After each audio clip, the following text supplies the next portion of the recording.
What's good? Fighting DNA, checking in. Let's get right into it. So, Keyshawn Davis. So, a lot of people may have watched that fight last night, but, I was one of those people who seen the fight live on his own. And, great win for Keyshawn Davis. But that's not what I want to talk about. What I want to talk about is Keyshawn Davis' fighting style and, who I would compare Keyshawn Davis to. And, I do believe that Keyshawn Davis will be a Hall of Famer, and Keyshawn Davis will go down as an all-time great. But let's get into Keyshawn Davis' fighting style.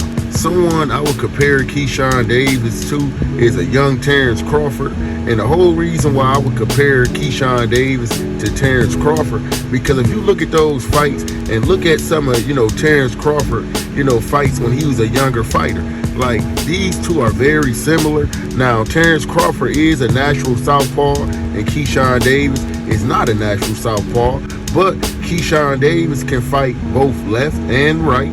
And, some of those combinations, remind you of a young Terrence Crawford. Even his footwork is similar to a young Terrence Crawford. And, that's who I would compare Keyshawn Davis to. Like, look at some of those fights with Terrence Crawford and look at some of those fights with Keyshawn Davis. Now, I'm mostly referring to the younger fights of Terrence Crawford because, it's still a lot of stuff that, Keyshawn could work on. But I'm saying this right here. He got out of this world talent, and the sky is the limit for Keyshawn Davis. He's talking about, he wants to move up to 147. Now, I do believe that he should stay at 140 and, pick up some belts, get some experience at 140 before you go to 147.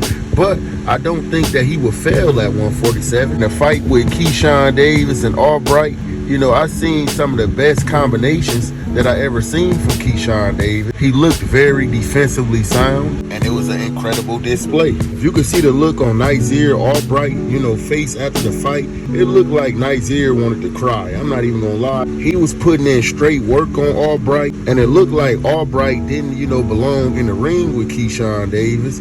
And, he beat him worse than he beat him the last fight. And, he made a statement. And if it wasn't for, Albright hugging the whole fight, I believe that Keyshawn Davis would have got him out of there. Like, he was hugging pretty much the whole fight. Keyshawn Davis could have finished this guy, but I'm going to be honest, he got a hell of a chin. And, he knows how to survive in a fight.